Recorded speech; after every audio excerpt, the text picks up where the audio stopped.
Бірінші бөлім. Өзгеріс өзіңнен басталады. Дұрыс ниет, оң нәтиже.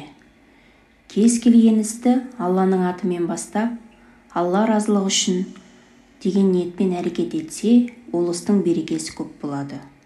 Әуелі ниеттің дұрыс болуын іштей қадағалап, жақсы ой мен таза пейілдің маңызды екенін ескер. Соңғы кездері психологияда трендке айналған тақырып саналық осознанность. Адамда үнемі екі қалып болады. Автоматты және саналы қалып. Саналы болу дегеніміз не? Оның өміріміздегі маңызы қандай? Саналық дегеніміз әрбір іс-әрекетіңді не үшін, кім үшін, қалай жасап жатқаныңды, дәл осы әрекет саған не үшін қажет екенін нақты білу. Автоматты түрде әрекет ету дегеніміз ше? Мысалы, барлығымызға таныс жағдай үй жинағанда немесе тамақ дайындаған сәтте ойымыз басқа жақта болса, үстелдің шаңын сүрттім бе, тамаққа тұз салдым ба деп ойланып қаламыз. Өйткені біз ол әрекетімізге саналық қосқан жоқпыз. Ал саналы әрекет ету дегеніміз ойыңның әрекет етіп жатқан ісіңде болуы. Мысалы, тамақ жасап жатқанда әрбір процеске көңіл бөлесің. Дәмді ас даярлау деген мақсатың бар, тіпті байқасаң автоматты түрде жасаған тамағы мен саналы түрде дайындалған астың дәмі де екі түрлі. Сондықтан саналы түрде жасалған әрекеттің нәтижесі әркез жемісті болады. Ал білесің бе, осы саналыққа жетудің бірде-бір төте жолы ниет ету, оны түзеу, жаңартып отыру, түпкі ниетті анықтап отыру. Яғни әрбір әрекетті бастаудан бұрын ниетіңді дұрыстап, анықтап алу саған екі дүниелік пайда береді. Ең бастысы ниетті ажырата білу. Беткі ниет және түпкі ниет болады. Осы екеуінің аражігін ажыратып алу сенің көптеген эмоционалды шағымнан, стресстен, пайдасыз іс-әрекеттен және күйзелістен де арылтуы мүмкін. Кейде бір іс жасағанда біз тек беткі ниетті ғана назарда ұстаймыз. Алдымен екеуінің айырмашылығын мысал арқылы түсініп алайық. Жақын құрбың сенен көмек сұрап келді. Қолың тимей тұрса да, бас тартпай көмектесуге келісім бердің. Алла разылығы үшін көмектесіп жіберейін деп ниет еттің. Бір күні дәл солай саған көмек қажет болғанда, ойланбастан бірден өзің жәрдем берген құрбыңа хабарласасың да, қандай да бір себептермен көмектесе алмайтын не істейсің? Осы кезде сенің ішіндегі бірдеңе бүлк ете қалып, мен уақытымның жоқтығына қарамай, оған көмектескен едім. Ол оп-оңай бас тартты деп ренжісең, оны сынға алсаң, демек Алла разылығы үшін деген ниетің тек беткі ниет болғаны. Түпкі ниетің ертең оның да көмегі керек болып қалар деген бар тірлік қарым-қатынас. Немесе қазір бас тартсам, мен жайлы жаман пікірде қалып қалар деген қорқыныш болған. Ең әуелі Алла разылығы үшін деген түпкі ниет жасасаң, құрбыңнан көмек ала алмай қалғанда, өзіңді пайдаланып кеткендей реніш сезімі, жақсылықты түсінбейді деген сын тағу болмас еді. Мына дүниедегі ешбір жан бере алмайтын сауап атты ресурсты жаратушыдан алатыныңды ойлап, құрбың қанша қаласа да, Алла берген сауаптан асып саған ештеңе бере алмайтынын түсінсең, ондай эмоцияларға берілмес едің. Яғни дәл осы мысалда Алла разылығы үшін деген беткі ниет болып тұр. Маған да көмегі қажет болып қалар бір күні. Мен жайлы жақсы пікірде қалсын деген түпкі ниетке жатады. Сондықтан түпкі ниетті Алла разылығы үшін деп түзеп, кез келген істі жасасақ, біткен істің қайтарымына өзге тараптан алғыс күтпеуді үйренеміз. Сауабын тек Алланың беретінін ұғынатын боламыз. Ең қиыны, көп жағдайда түпкі ниет пен беткі ниеттің аражігін ажырата алмай, өз-өзімізді алдаудамыз. Себебі бәрін автоматты түрде жасаймыз. Өзімізге мойындау қиын болып жатады. Ал егер істің басында саналықты қосып, түпкі ниетті анықтап, Оны түзеп алсақ, жоғарыда келтірілген мысалдағыдай, құрбымызға ренжігендей қаншама жағымсыз эмоцияларға жол бермейтін боламыз. Бұдан кейін әрбір ісіңді бастарда, шешім қабылдарда түпкі ниетіңді анықтап, саналы әрекет жасауды қолға ал. Басында үйрене алмай, ұмытып кетерсің. Сонда да берілмей, есіңе түсе салысымен түпкі ниетіңді анықтап, оны түзе. Уақыт өте бұл әдетке айналады. Өміріңдегі ең пайдалы әдетке. Себебі болмашы деп ойлаған әрбір ісіңді дұрыс ниеттеніп, жасау күнделікті ісіңнен сауап алуға, өзіңе өте көп ресурс, энергия жинауға септігін тигізеді. Мысалы, жұмыстан келіп, сергіп, тазалану үшін суға түскің келеді делік. Автоматты түрде барып суға түссең, өзің қалағандай сергейсің, таза боласың. Ал енді сергу, тазалануға қоса, жаратушымыз тазалықты жақсы көреді. Алла разылығы үшін өзімді таза ұстайын деген ниет болса, жуыну құлшылық, ғибадат есебінде жазылып, Құдай қаласа, одан да сауап аласың. Көрдің бе? Бір ғана жуынып шайынудың өзінен әйел баласы ниетін түзесе, пайда таба алады.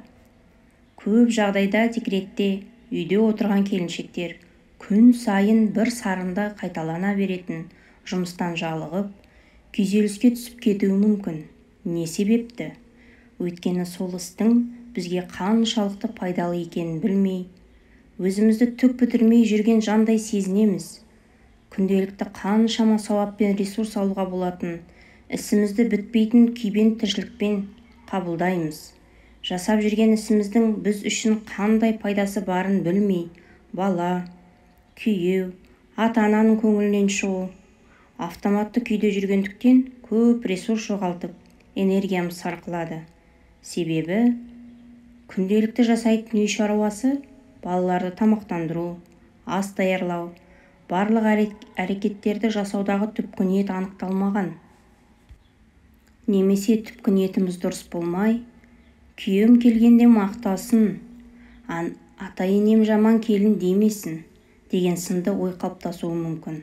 Мұндай ниет қалыптасса, демек сен кішкентай бала позициясында жасаған ісің үшін мақтау, ниелеп ескеру күтіп, мақтау сөз ести алмасаң, ренжіп ашуланасың. Яғни тағы да энергия, ресурс шығындайсың.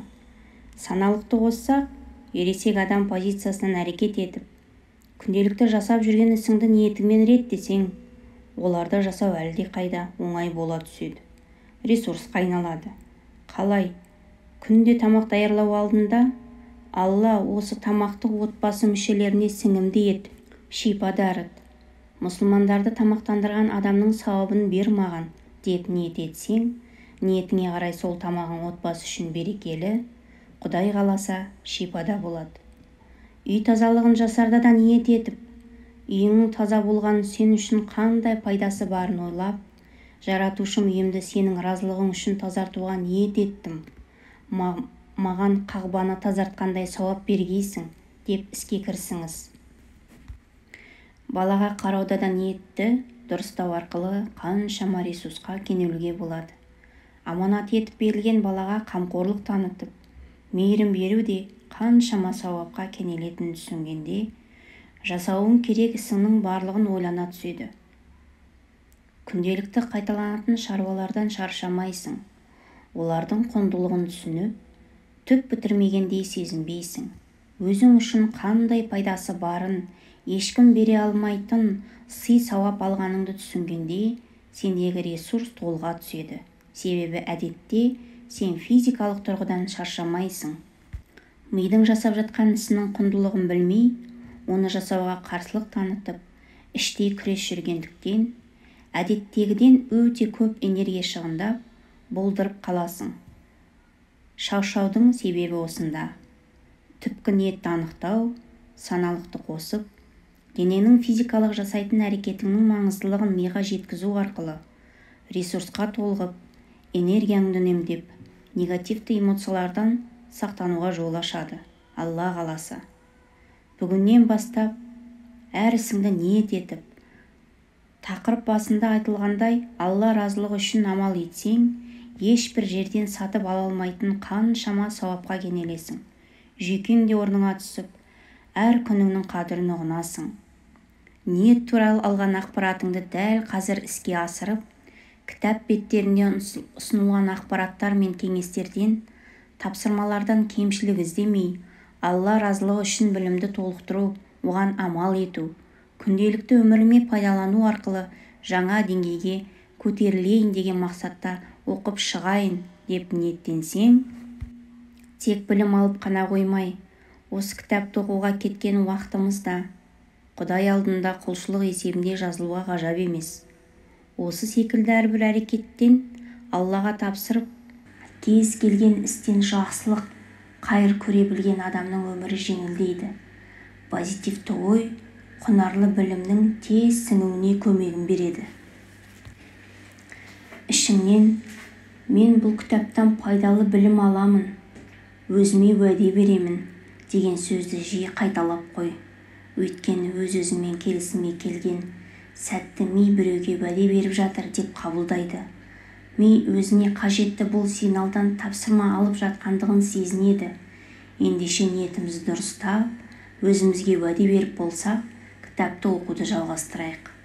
Бұл кітапты қандай ниетпен сатып алдым деген сауалды да өзіне қойып көрші. Санаңда бірнеше жауап тізіліп шықты ма? Сенде бірінші өзгеріске қадам бастау үшін деген жауап пайда болған шығар. Ендеше трансформацияға толық дайынсың. Адам аш болса, асқазанына дәмді тамақ жетіп, қанағат тапқанша тездетіп ас ішуге асығады ғой. Тура сол секілді адамның жаны рухани тұрғыдан аш болып, пайдалы білімге құмартып, жаны шөлдеп тұрса, ерекше ықыласпен осы кітаптағы бар білімді алып қалуға, ауадай жұтып, санасын қажетті ақпаратқа толтыруға асығып тұруы тиіс. Сонда сенің ниетің арқылы кітаптағы білім өз орнын табады. Жаныңды емде жарқырайсың. Адамның жаратылысын жан мен тәннен тұрады. Ойланып қарасақ, біз тән рахатын көп ойлап, жан дүниемізбен ішкі әлеміміздің қалауын кейінге шегеріп, тіпті ұмытып кетіп те жатамыз. Бірақ жүрегімізге салмақ түсіп, өмірімізде бір қиыншылық орын алған сәтте Алладан дұға тілеп, жан дүниемізге көңіл бөліп, кейде өздігімізден жылап, іштегі шерді тарқатып аламыз. Енді бірде көңілді уайым билеп, мазасыз күй кешіп, тірлігіміз бітпей, берекесіздік басып, бір түрлі шаршаймыз ғой. Таныс жағдай шығар. Біз негізі жұмысымыз бітпегендіктен емес, жан дүниемізге жылу жетпегендіктен жабырқаймыз. Дәл қазір сәтте қиналып, жүрегің тыныш таппай, жаның ауырып, көңіл күйің болмай, ауыр жүк арқалап жүргендей сезімің өмір сүріп жатсаң, саған рухани тазалық, жан тыныштығы жетпей жатуы әбден мүмкін.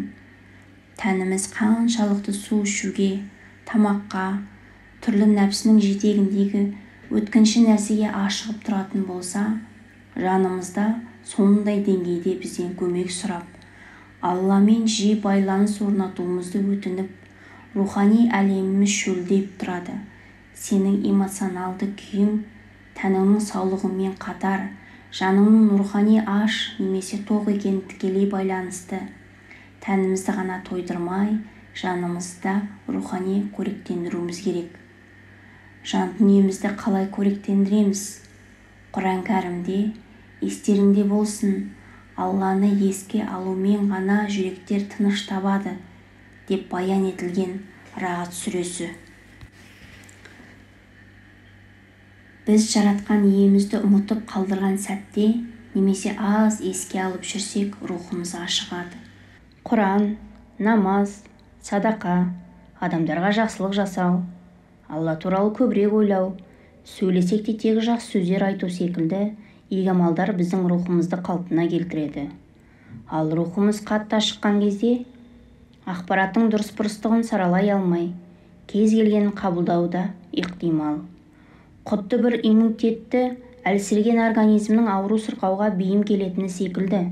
Өйткені ашыққан ішкі әлеміміз сырттан келетін ақпараттарды саралауға күш-қуаты жетпейді. Мысалы, әбден рухани сусап отырған, есін енді жинап, имани сауатын ретке келтіріп үлгермеген қыз-келіншектерге соңғы кездегі әлеуметтік желідегі жалпы жан-жақтағы ақпарат шөл далада қалған адамның алдында улысы бар, тазасы бар, бірнеше шөлмек суды бірдей қоя салғанмен тең іспетті. Ондай адам таңдап жатпай бас салып, шөлімді қандырам деп уланарын ойламай, саралай алмай жұта береді. Сол секілді ашыққан жан да алдынан шыққан ақпараттың бәрін ақ-қарасын сүзгіден өткізіп жатпай-ақ сіңіруі ғажап емес. Осы тұста бір дүниені ескермесек, бақытқа бастайды дегеніміз бақытсыздығымыздың бастауы болып, сан соғып қалуымыз мүмкін. Жаратушының сөзі қасиетті Құран мен пайғамбарымыздың, оған Алланың салауаты мен сәлемі болсын, сүннетті біздің өміріміздің, білім алуымыздың өзегі болуы тиіс. Жаратушыға ғана тәуекел ет, Алладан ғана сұра, барлық игілік оның ғана құзырында екенін сен деген қағиданы ұстансақ, бұл білім біз үшін қайырлы болады. Яғни осы заңдылыққа сәйкес келмейтін кез келген ақпараттан бас тартып үйренгеніміз өзімізге пайда. Сонда біз қай білімнің қажет, қай ақпарат қажет емес екенін анық біле бастаймыз. Өзгерісті неден бастаймыз? Рухымыз толығып, үнемі жүрек тыныштығын сезіну үшін не істеу қажет? Әрдайым дәретпен жүр. Күніне қанша рет әжетханаға кірсең, сонша рет дәрет алып жүруге тырыс. Қалайша, қиын ғой деген ой келді ме? Иә, кез келген істің өзіміз үшін пайдасын білмегенде ол қиын. Алайда сен өміріңе береке кіргенін, жақсы жаққа өзгергенін қалайсың ғой, ол үшін әрекет керек. Бірден тау қопарып тастайтын үлкен қадамдар емес. Осындай білсең де мән бермей жүрген, қиын көріп жүрген қарапайым әрекеттер, бұл өзің үшін өте пайдалы.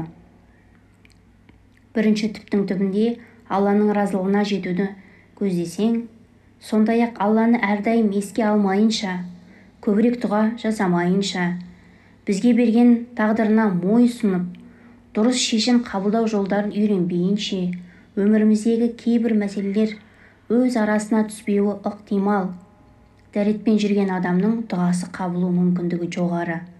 Тіпті дәреттің көп деген пайдасын заманауи медицина да растады. Негативті энергия адамның желкесіне, білек тұсына жиналады деген ақпарат бар. Дәрет алған сайын энергетикалық тұрғыда тазару жүреді. Ең қарапайым мысал, қыз-келіншектер өз арамыздағы әңгіме болған соң айта кетсек айып емес деп ойлаймыз. Әйел ағзасындағы, соның ішінде репродуктивті органдарда, яғни жыныстық мүшеде орын алатын қабынулар, эрозиялардың туындауы, шектен тыс сұйықтықтың келуінің көп себептерінің бірі жыныс мүше аумағында патогенді микроорганизмдердің көп болуы. Шатта, жыныс мүшесінің жанында ағзадағы токсиндерді сыртқа шығаратын лимфа бездері бар. Температура жоғарылағанда, ауа өтпейтін іш киім кигенде, ұзақ аяқты айқастырып отырғанда, былғарыдан жасалған ауа өткізбейтін орындық, дивандарда отырғанда, температураны реттеу үшін белсенді тер бөлінеді. Ылғалды, жылы орта бактериялардың сүйікті мекені екенін білетін шығарсыз. Уақыт өткен сайын олар көбейіп, өздерінен улы зат пен жағымсыз иіс шығарып, ары қарай қынап арқылы ішке қарай саяхаттап кетеді. Одан кейінгі процесс көпшілігімізге белгілі. Әрдайым дәретпен жүру, көбейіп келе жатқан осы патогенді микроорганизмдерді жоюға көмектеседі. Аталғандар дәретпен жүрудің өте көп пайдалысының бірнешеуі ғана. Осы әрекетті ылғи да жасауға, өзіңді тәрбиелеу арқылы әдетке айналдырып, тіс тазалағандай автоматты түрде жасайтын кезге жеткеніңде, өз бойыңнан өте көп пайдаларын байқау қиын емес. Дегенмен, ниет етуде Алла разылығын бірінші орынға қоюды ұмытпа. Барлық жақсылықты бізге берекесімен беретін тек Алла.